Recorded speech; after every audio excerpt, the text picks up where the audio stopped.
Good evening. It is February 16th, 2021, and I'm going to talk about the phoenix, the firebird, the phoenix.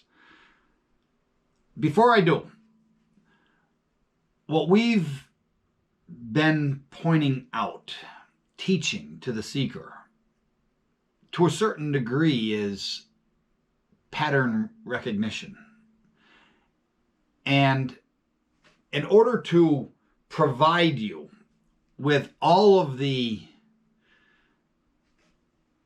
details, with every single topic, we would be writing nonstop.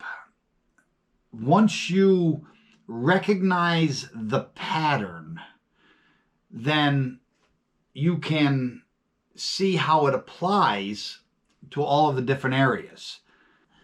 Once you understand that there's a pattern to what is being done and how it's being used against our Northern Paganism and how it was used against our ancestors who were Northern Pagan, then all of the other pieces of the puzzle will fall together. You just need to know what to look for. And so today I'm going to talk about the phoenix.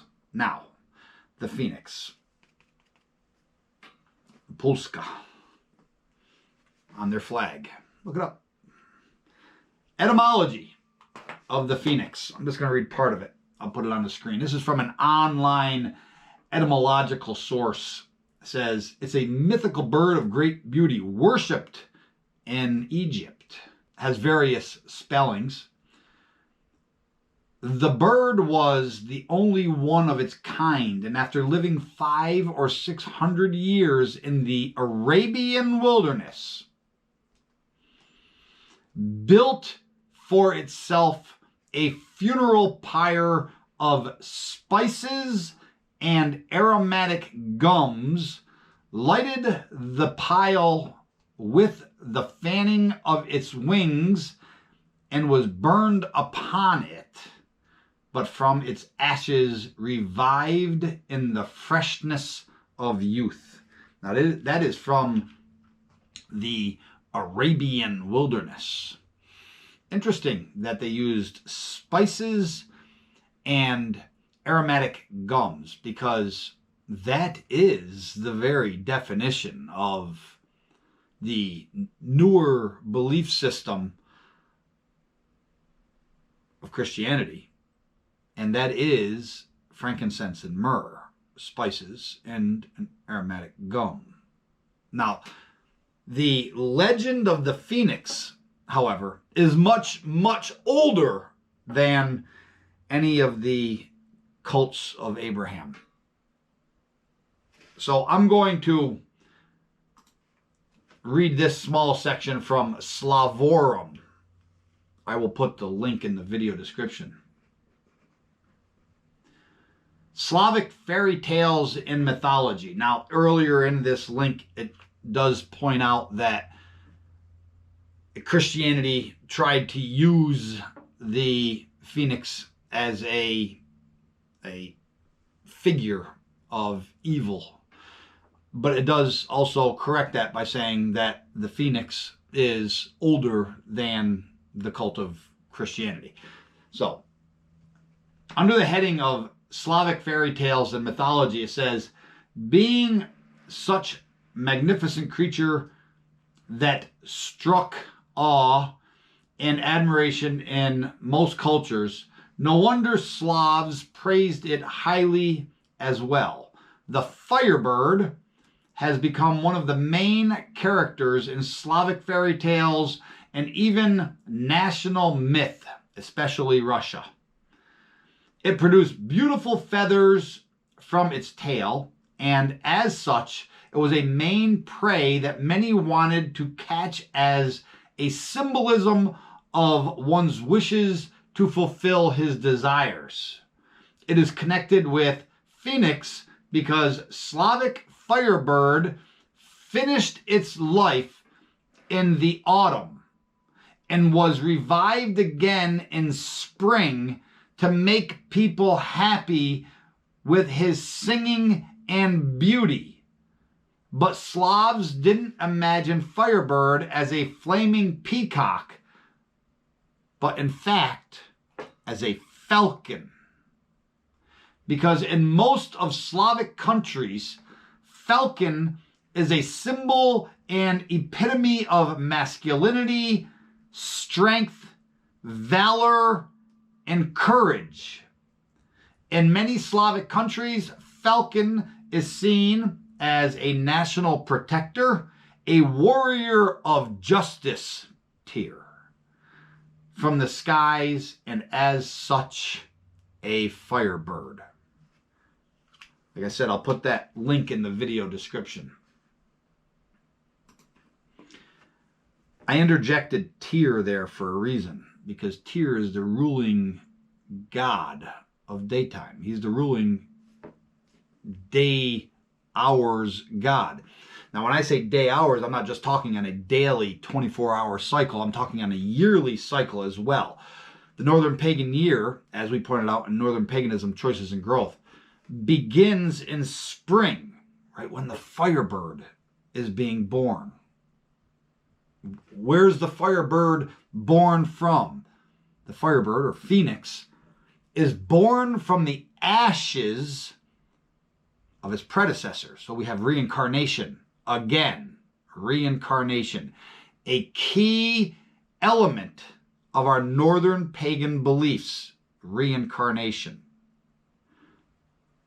So in the spring, if we look at Northern Paganism, Choices and Growth, sky charts, spring sky chart, we see the cosmic fowl in the spring is on the northern horizon. It was just born from the ashes of darkness, of winter. So this cosmic fowl, born in the spring, the firebird. Well, wait a minute. Why is it a firebird? We'll see.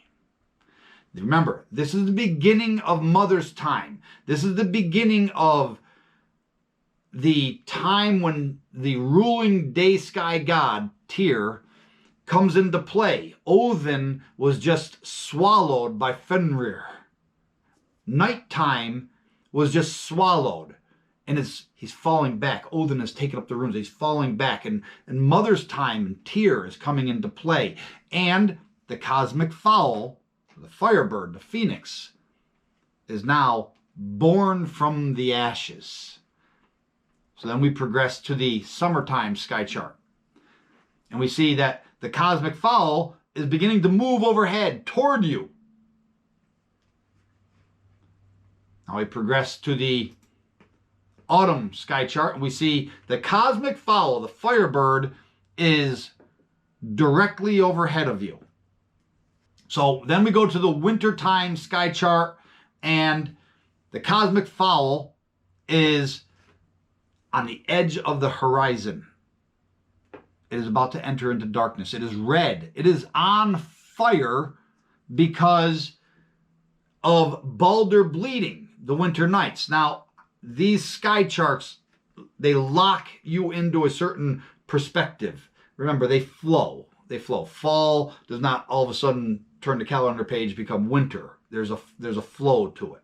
So the phoenix, or the firebird, is the cosmic fowl. And it's a firebird. One, it's related to the sun in some of the stories because the sun is in play during summertime. As a matter of fact, you have an endless day in the extreme north. The sun never sets. Tyr is in play, the god of justice. But then it moves to the horizon. And the horizon is bloody. Latter part of fall, early winter, and then all through winter. Midwinter, the sun never rises. Balder's bleeding. This is another pattern. This is another pattern, but this is intrinsic to Northern paganism, Norse paganism, Germanic paganism, Slavic paganism, American paganism before Christianity arrived, to the paganism of the Eastern Mediterranean, to the paganism of Egypt. The phoenix is the cosmic fowl, and it all represents reincarnation. Now, there's something else you need to recognize with the phoenix or firebird. It represents the feminine, as all fowl do. All fowl of the air represent Mother Goddess. And in the sky charts, you'll notice that the wings of that heavenly fowl span what we call the Milky Way. It is the Ostbru, the Bilrustbru, the Bifrost Bridge. The Bifrost Bridge, as it's called, is not a rainbow or a rainbow bridge. It is the Milky Way, and the wings of the cosmic fowl span that bridge. Pattern recognition. When you disassociate continually all of our lore from the divine feminine, there's a pattern there.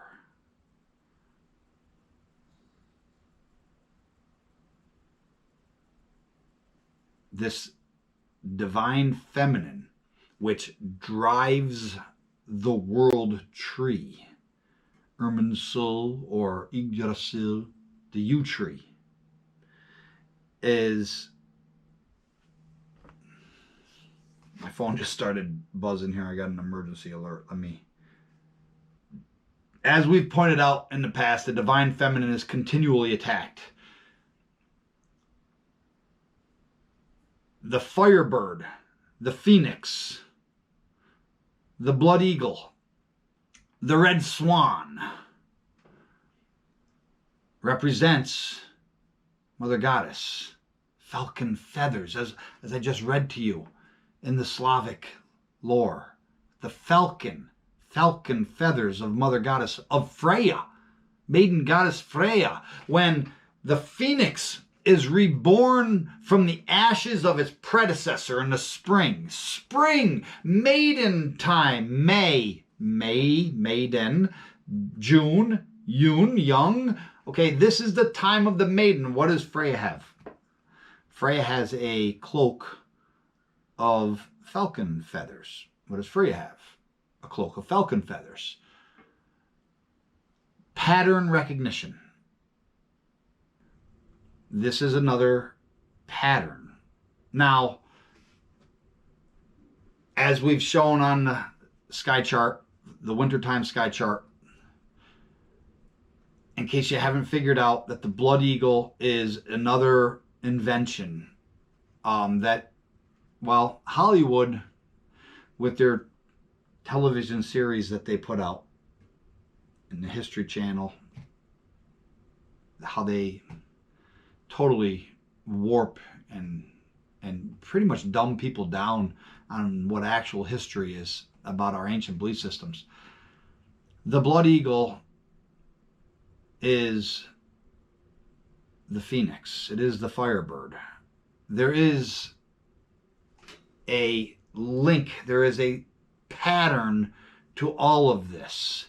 And there's also a pattern to their manipulation, to their depravity, to their taking pagans and moving them away from what our actual belief system was, and giving a neo-pagan that is pretty much Abrahamically approved. So the blood eagle has got nothing to do with an Inquisition Catholic type butchering. It's got to do with the phoenix. It's got to do with being reborn and then living your life and then moving to the other shore shedding this body, just as the blood eagle does in the fall, late fall, early winter, and then being reborn in the spring, when everything is reborn in nature. Our kinfolk, following the cycles of the bear, gave rebirth. The bear gave rebirth. Nature gives rebirth. Everything gives rebirth, and the cosmic fowl is reborn. The firebird, the blood eagle, the phoenix. So that's what I wanted to convey to you in this message about the firebird, the phoenix. I poured for myself a horn of Kvasir's blood. So until next time, or tils nastagong, good helsa, nastrovia. I'm going to enjoy my Kvasir's blood homemade mead now.